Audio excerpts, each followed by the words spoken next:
Bonjour à tous, ici Loïc et Julien. Je suis aujourd'hui avec Anne. Comment ça va, Anne? Bien, Loïc. Qu'est-ce qu'on fait aujourd'hui? La mise en page d'une carte. Ouais. Comment passer de polygones de différentes couleurs à une carte. C'est une vraie carte. Donc Ouais. on a une carte qui est déjà en partie commencée.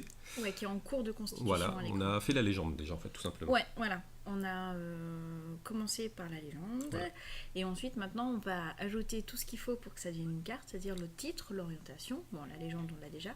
L'échelle, la grille, le système de coordonnées et la source. Ok, Ok. donc on va commencer par ajouter l'orientation par exemple. Si tu veux, Hein, allons-y. parce que Donc, quand tout ce qui est orientation, titre, légende, échelle, c'est tout dans insérer. ouais, il y a des choses déjà toutes prêtes qui Voilà. vont permettre d'ajouter des éléments. Et donc, Pour insérer l'orientation, c'est lui, il la appelle flèche ça du Nord. ouais, la flèche du Nord. ouais, c'est bien d'avoir une carte et de savoir où est le nord quand on est perdu. Et alors, par convention, le Nord, c'est toujours vers le Haut. haut de votre page. Ouais. Donc, voilà. Donc là, vous choisissez la flèche qui vous plaît le La plus. flèche que vous... Alors, soyez un peu soft quand même dans les flèches que vous choisissez. Ouais, mettez pas le truc du Seigneur des Anneaux, quoi. Ça fait un Voilà. peu ça quand même.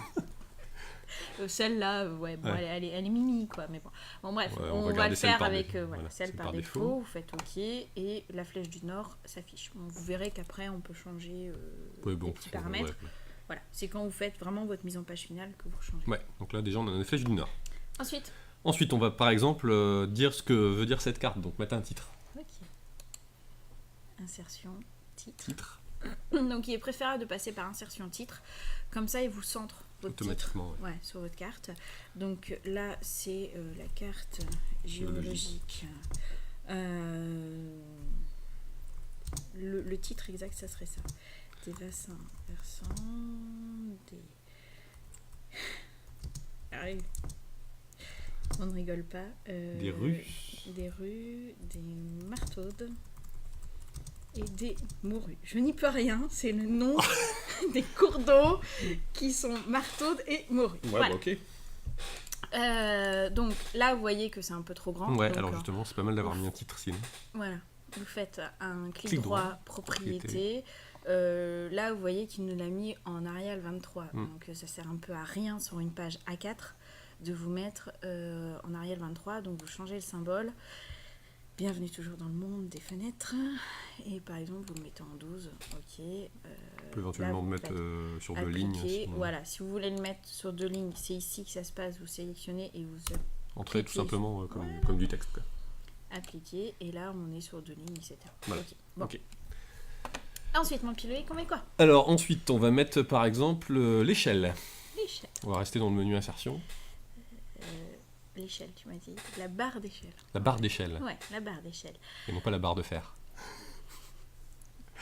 Bon, La barre d'échelle. la barre d'échelle, voilà. Vous pouvez mettre plusieurs, Ouais, il y a plusieurs styles formats, aussi. machin, pareil, On garde quoi. le style par défaut. Voilà, on vous montre avec le style par défaut. Dans la fenêtre propriété, on va pouvoir Voilà. changer le nombre de subdivisions. Par exemple, là, par défaut, vous voyez, vous en a mis 4. Voilà. Vous pouvez dire que non, vous n'en On voulez veut que que 2. 2. Et vous pouvez aussi regarder quelle est la largeur qui vous met d'une division. Donc là, vous faites ajuster la valeur, la largeur, Là. pardon, et là, vous voyez qu'il vous met 830 mètres. C'est un Alors, peu ridicule, 830 C'est mètres. relativement n'importe quoi parce que c'est compliqué. Voilà, vous mettez à la vérifier, rigueur 1000 1000 mètres. mètres. Ouais, très bien. Ok, et puis si vous voulez, vous pouvez lui dire qu'à la fin de l'étiquette, au lieu qu'il écrive mètre en entier, vous pouvez mettre un simple petit M. Ouais. Et du coup, voilà, vous avez du coup tout ça qui apparaît. Vous avez que 2 subdivisions et vous avez 1000 mètres. Tout à fait. Ok, Alors là, que Julien entre dans le bureau. voilà. Vachement important. Hein. Donc voilà, vous avez tout ça. Bon, ça, Ok. après, on fera la mise en page à la fin. Là, votre légende, en fait, votre échelle, pardon, par défaut, il vous la met... Alors là, j'ai fait un clic droit sur... on l'a refait. J'ai fait un clic Ouais, droit non, sur c'est bon. mon barre d'échelle, Clic droit propriété. propriété. Ouais. Bon, c'est toujours à peu près la même chose. De Ouais. toute façon, dès qu'on veut modifier des éléments, c'est clic droit propriété. Dans format, dans l'onglet format, vous pouvez dire qu'en fait, votre barre d'échelle, vous voulez qu'elle fasse que 5 points, par exemple. Si vous êtes appliqué, vous voyez que la hauteur Ok. a été divisée par 2. Ok. Voilà. Ouais, ok, ça marche. Donc là, on a titre, orientation, la légende, l'échelle. Ouais. Qu'est-ce qu'on rajoute? Le système de coordonnées. Tu veux le système de coordonnées? Alors là, en fait, on va ajouter tout simplement une zone de texte. Voilà, en cliquant sur le petit A qui est ici, enfin sur le grand On va A. se mettre où on veut. Voilà, où on veut pour le moment, et on lui met système de coordonnées.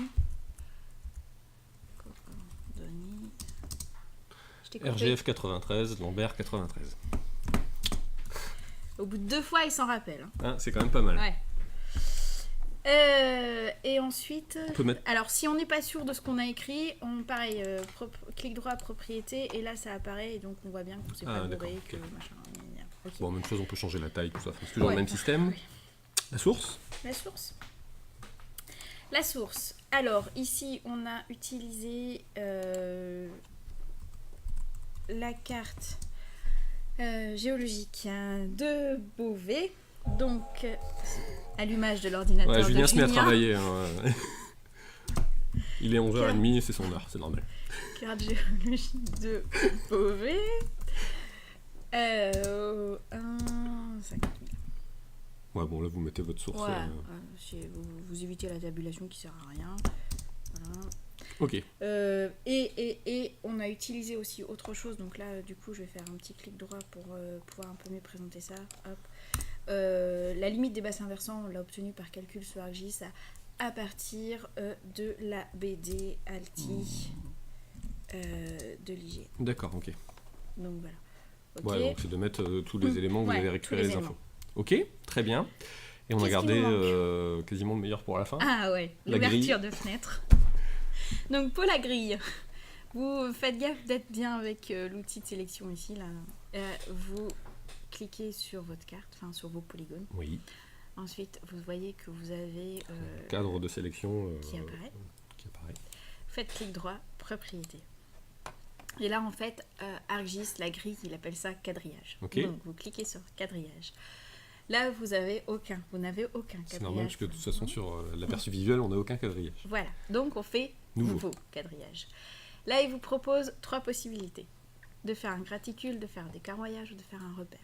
Ce que nous, on demande à nos étudiants, c'est de prendre le carroyage. Ouais, c'est ce qu'en général, on trouve sur les cartes géologiques de toute façon. Voilà, carte topo aussi, tout. Et du coup, en fait, il vous met la grille avec le même système de coordonnées, donc d'unités de la carte que vous venez de paramétrer. Ouais, okay. Donc, vu que vous êtes en maître système RGF 93, il va vous mettre les unités en RGF 93 métriques. Donc voilà, il y a une certaine logique du coup. Ok. Là, vous pouvez changer le nom si vous voulez de votre carroyage. Hein. Ouais. Vous faites suivant. Là, toujours pareil, vous avez 3 possibilités. Soit vous faites que les étiquettes uniquement. Donc, il vous donne l'aperçu sur le côté. Voilà. C'est pas mal ça. Hein. Soit vous faites les croisillons et les étiquettes. Les croisillons, c'est l'intersection entre 2 lignes qui n'existent pas du coup.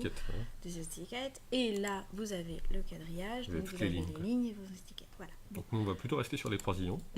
Ah, tu veux les croisillons? Ouais. Ah, on prend les croisillons. Ouais, je trouve ça bien, croisillons. D'accord. Alors du coup, croisillon et étiquette. Ouais. Là, vous faites attention que ça soit toujours la même valeur en X et en Y. Ouais. Là, nous, on va laisser par défaut 1000. On aurait pu mettre 2000, 4000, ce qu'on veut. Ouais, mais faites attention parce qu'éventuellement, il peut vous mettre complètement autre chose. Voilà. Il faut faire attention de mettre la même chose. Toujours que l'axe X et Y, l'intervalle soit le même pour les 2 axes. Ensuite, suivant. Là, vous laissez par défaut en fait ce qu'il vous propose, il n'y a pas de souci. Suivant. Voilà, suivant, terminé. Et là, vous faites appliquer. Là, il vous met un petit avertissement. C'est pas un message d'erreur, c'est juste un avertissement. C'est parce que mon Corinne Land Cover, qui est l'occupation du sol, est en Lambert 2 étendu, alors que mes autres couches sont en RGF 93 et que je lui demande un quadrillage en RGF 93. Donc, il me dit attention, il y a une couche qui n'est pas dans le même système. Tu lui dis mais oui, mon grand, tu es un logiciel de SIG, tu sais gérer. Et là, donc, vous avez votre carroyage qui s'est créé, vous faites OK. Et vous remet. Ouais, on peut d'ailleurs lui dire de plus jamais nous avertir. Voilà. Mais, et donc, on a notre quadrillage, mais il n'apparaît partout. Voilà, c'est pas très esthétique. Non, pas du tout même. Donc, du coup, en fait, on peut réduire en se mettant sur les petits carrés là. Ouais, on peut réduire n'importe quelle zone graphique de n'importe quel logiciel. On peut réduire. Sauf que là, il y a un truc qui est super moche. Voilà. Du 1,32 579e, ça s'imprime pas.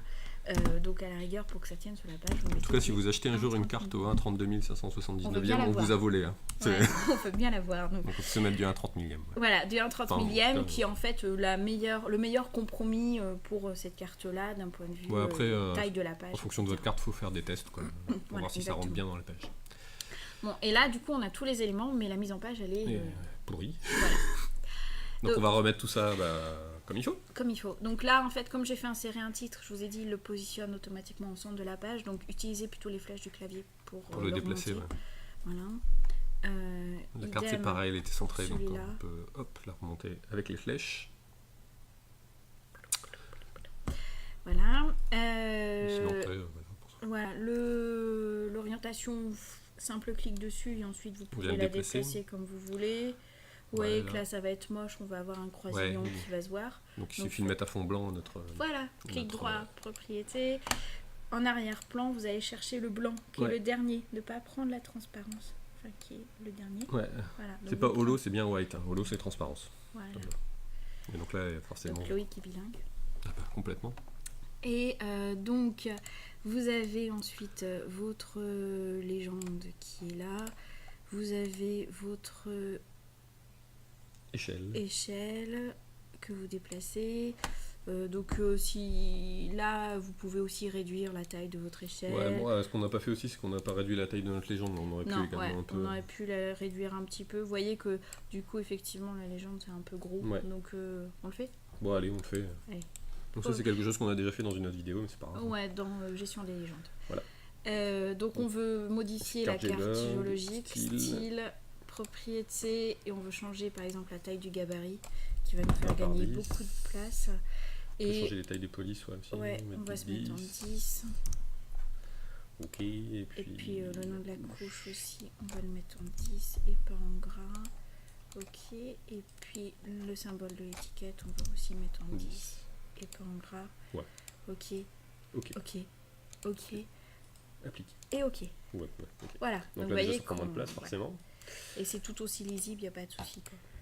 Et les sources, en fait, après, vous faites un petit peu de mise en page. Vous allez à la ligne, par exemple, pour que ça prenne un peu moins de place. Voilà. Le tout, c'est de faire quelque chose d'un peu esthétique. Ouais, mais... Mais toujours très lisible. Oui, mais il y a encore un autre truc. Il y a encore un autre truc. Oui, parce que là, ça paraît à peu près bon. On a notre titre, notre orientation, notre légende, notre échelle, notre source, notre système de coordonnées, notre grille. Mais si on fait un petit zoom sur la grille, on se rendra compte d'un truc pas du tout esthétique, c'est qu'il nous a mis 6 décimales. Ah oui, c'est vrai. Et ouais. Bon, et donc, ça, on va modifier. Ça, c'est très moche. Clic droit, propriété. Clic droit, propriété. Propriété du carroyage, donc vous en avez qu'un, donc par défaut ils sont allumés. Là vous allez sur étiquette. Onglet étiquette. Propriété supplémentaire. Là format vous voulez changer le format du nombre. Et là vous lui dites que vous voulez 0 décimal. Vous faites OK. Pendant qu'on est là, on peut aussi changer la taille de l'étiquette. On va lui mettre un petit 6, hein, ça sert à rien que ça soit trop gros. OK. Et OK. Et vous voyez que là, du coup, c'est un peu plus présentable. Ouais. Et si on vient à quelque chose de mise en page générale, on a notre mise en page de la carte. Donc là, maintenant, on est bien passé de plusieurs polygones de différentes couleurs à une carte. On peut parler de carte maintenant. Voilà, on peut. OK. C'est tout ? C'est tout. Eh bien, merci de nous avoir suivis. À bientôt. Ciao, ciao. Ciao.